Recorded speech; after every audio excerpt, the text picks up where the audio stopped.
కుంభరాశి వారికి డిసెంబర్ నెల గోచార ఫలితాలు ఏ విధంగా ఉంటాయనేది తెలుసుకునేటువంటి ప్రయత్నం చేద్దాము. ఇక్కడ కుంభరాశి వారికి జన్మంలోనే శని భగవానుడి సంచారం జరుగుతోందండి. దీనిని ఏలినాటి శనిగా మనం చెబుతూ ఉంటాము. జన్మంలోనే కాబట్టి ఇక్కడ అనారోగ్యం బాగా పొడచూపేటువంటి అవకాశం మనకు కనిపిస్తుంది. తద్వారా ఆదాయం తగ్గిపోతుంది, ఖర్చు అవుతూ ఉంటుంది. ఆరోగ్యం బాగాలేతే ఏం చేయగలమండి? ఏం చేయలేనటువంటి పరిస్థితి. ఆ విధంగా ఏ పని చేద్దామన్నా మందకొడిగా చేద్దాంలే అనేటటువంటి విధంగా నడుస్తూ ఉంటుంది జన్మంలో శని యొక్క ప్రభావం వల్ల. అయితే అదే జన్మంలో శుక్రుని యొక్క సంచారం 3 రోజులు జరుగుతోంది. శుక్రుని యొక్క సంచారం జన్మంలో 3 రోజులు జరగడం, ఆ 3 రోజులు మీకు అనుకూలమైనటువంటి ఫలితాలనే ఇస్తాడు శుక్రుడు భగవానుడు జన్మంలో. కాబట్టి ఇక ద్వితీయంలో రాహు యొక్క సంచారం జరుగుతోందండి. ద్వితీయంలో రాహు సంచారం కుటుంబంలో కొంచెం చిటపట్లు, అంటే ఒకరి మాట ఒకరికి పొసగకపోవటము, ధనాదాయం తగ్గటము, అలాగే కొంచెం కఠిన మాటలు మాట్లాడటము, ఇట్లాంటివన్నీ మనకి వచ్చేటువంటి అవకాశం ఉంటుంది. అలాగే ఈ కొంచెం విషపురుగులు, క్రిమికీటకాదుల వల్ల కొన్ని ఇబ్బందులు ఏర్పడే అవకాశం ఉంటుంది. ఇంట్లో బల్లిలు, లేకపోతే ఈ బొద్దింకలు, దోమలు, తేళ్ళు, జర్లు అవన్నీ లేవనుకోండి. కానీ ఇంట్లో సంచరించేటటువంటి అవన్నీ వీధుల్లో ఉండొచ్చు, కానీ ఇళ్లల్లో ఉండవు. కాబట్టి ఇళ్లలో సంచరించే బొద్దింకలు, బల్లులు, దోమలు ఇత్యాదుల వల్ల కొన్ని ఇబ్బందులు కలిగే అవకాశం మనకి స్పష్టంగా ఈ ద్వితీయ స్థానంలో ఈ రాహు సంచారం వల్ల జరుగుతూ ఉన్నదండి.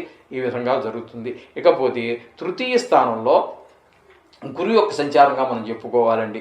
ఎందుకనంటే ఆయన నిజానికి ఉన్నది చతుర్థ స్థానంలో అయినప్పటికీ వక్రగతిలో ఉన్నారు కాబట్టి తృతీయ స్థాన ఫలితాలు మనం చెప్పుకోవాలి. తృతీయ స్థానంలో గురువు యొక్క సంచారం సుఫలితాలు ఇవ్వదండి. కొంచెం ఎవరి యొక్క సహాయ సహకారాలు మనకి అందకపోవటము, అలాగే మనసా వాచాకరం, మీరు ఎవరినో డబ్బులు అడిగారు, సమయానికి ఇవ్వలేకపోతారు. మీకు ఇస్తానని మాట ఇచ్చాడు కానీ ఇవ్వలేకపోతాడు. ఆయన పరిస్థితులు ఆయనవి.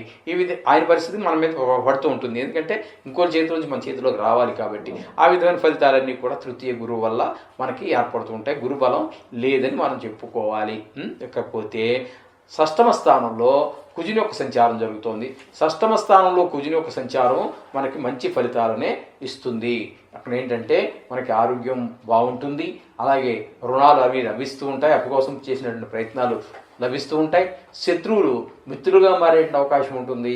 అందరితోటి కొంచెం ఫ్రెండ్లీగా, అంటే స్నేహపూర్వకంగా సంచరించేటటువంటి కాలము, అలాగే మంచి కీర్తి, మంచి పేరు ప్రతిష్టలు ఇచ్చేటటువంటి కాలంగా మనం చెప్పుకోవచ్చు. ఈ విధంగా కుజుని యొక్క ప్రభావం మనకి ఈ కుంభరాశి వారి మీద కనబడుతూ ఉన్నది. ఇకపోతే అష్టమ స్థానంలో కేతు యొక్క సంచారం అంత మంచిది కాదండి కొంచెం. ఎందుకంటే కొంచెం ఈ కుంభరాశి వారు కొన్ని కోట్ల జనాభా ఉంటారు. వారిలో ఎవరికో కొంతమందికి హఠాన్ మరణాలు రావచ్చు, అలాగే కొంతమంది పెద్ద దుఃఖం రావచ్చు భరించలేనిది, కొంతమందికి ధన నష్టం జరగచ్చు, కలహాలు రావచ్చు, పరాభవాలు, అవమానాలు జరగచ్చు. ఇట్లాంటివన్నీ కూడా అష్టమ స్థానంలో కేతు సంచారం వల్ల జరిగేటువంటి ఫలితాలు ఆ విధంగా ఉంటాయి. ఇకపోతే బుధుని యొక్క సంచారం కనుక మనం తీసుకున్నట్టయితే 9వ స్థానంలో ఒక 14 రోజుల పాటు బుధుని యొక్క సంచారము 14 రోజుల పాటు 9వ స్థానంలోనూ 10వ స్థానంలోనూ జరుగుతుంది. నిజానికి బుధుడు ఉన్నది 10వ స్థానంలోనే, కానీ అక్కడ వక్ర మార్గంలో సంచరించడం చేత 14వ తారీఖు వరకు మనం తులారాశిలో ఉన్న ఫలితాలు, తదుపరి 17 రోజులు మనము వృశ్చిక రాశి ఫలితాలు మనం తీసుకోవాలి. ఇక్కడ తీసుకున్నట్టయితే మీకు ఇక్కడ 9వ స్థానంలో మంచి ఫలితాలు ఇవ్వకపోయినప్పటికీ 10వ స్థానంలో మాత్రం చాలా మంచి ఫలితాలన్నీ కూడా మనకి ఆయన వ్యాపారంలో వాటిలో మంచి లాభాలు రావటము, వ్యాపారం ముందుకు వెళ్ళటము, ఒకవేళ ఉద్యోగంలో ఉన్నారనుకో మంచి పేరు ప్రతిష్టలు రావటము, ఇట్లాంటివన్నీ కూడా రుజుమార్గంలో ప్రవేశించినటువంటి ఈ 17 రోజుల కాలంలో మీకు ఈ కుంభరాశి జాతకులకి బుధుడు అనుకూలిస్తాడు. ఇకపోతే రవి యొక్క సంచారం తీసుకున్నట్టయితే దశమ ఏకాదశ 2 స్థానాలలో ఆయన సంచారం చేస్తున్నారు. దశమ స్థానంలో ఒక 15 రోజులు సంచారం చేస్తున్నారు. ఏకాదశ స్థానంలో ఒక 15 రోజులు సంచారం చేస్తున్నారు. ఆ రెండోది ఏంటంటే ధనుసు రాశిలో ప్రవేశిస్తారు. అక్కడి నుంచి దాన్ని ధనుర్మాసం అంటారు. మీకు తెలుసున్నదే, ఆడవాళ్ళంతా ముగ్గులో విగ్గులు పెట్టుకుని చాలా ఆనందంగా ఆహ్లాదంగా గడుపుతూ ఉంటారు. ఆ విధమైనటువంటి పరిస్థితులన్నీ కూడా అక్కడ మనకు కనిపిస్తూ ఉంటాయి. మొత్తం మీద రవి మీకు 10లోను 11లోను అంటే దశమ స్థానం ఏకాదశ స్థానాలు 2 స్థానాల్లోనూ కూడా మీకు చక్కటి ఫలితాలను ఆయన ఇస్తూ ఉన్నారు. అందుచేత మీకు ఉద్యోగ వ్యాపారాల్లో మంచి లాభాలు రావడంతో పాటు మంచి పేరు ప్రఖ్యాతులు రావటం, మీరు ఏ పని చేసినప్పటికీ కూడా ఆరోగ్య విషయం చాలా బాగుండటం, ఏ పని చేసినప్పటికీ కూడా ఆ పనిలో ఆయన మీకు విజయాన్ని చేకూరుస్తాడు అందులో ఏ మాత్రం సంశయం లేదండి. ఈ విధంగా రవి యొక్క సంచార ప్రభావాలు చెప్పుకోవాలి. ఇకపోతే శుక్రుని యొక్క సంచారం మనం చెప్పుకోవాలండి. ఆయన యొక్క సంచారము ధనురాశిలో ప్రారంభమైంది. ధనురాశిలో ఒక 2 రోజులు సంచారం చేస్తూ ఉన్నారు.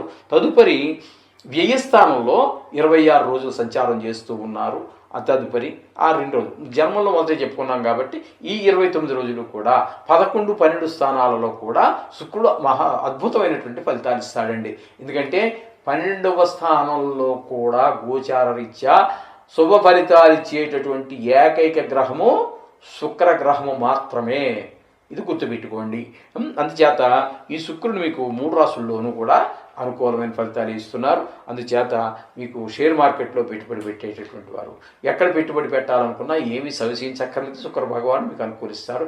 అలాగే సినిమా రంగంలో ఉన్నటువంటి వారికి, టీవీ రంగంలో ఉన్నటువంటి వారికి, ఈ సోషల్ మీడియాలో ఉన్నటువంటి వారికి, ఈ యూట్యూబర్స్కి, వీళ్ళందరికీ కూడా ఈ శుక్ర భగవానుడి యొక్క అనుగ్రహం ఈ కుంభరాశి వారికి పరిపూర్ణంగా ఉందని చెప్పడంలో ఏమాత్రం సంశయం లేదండి.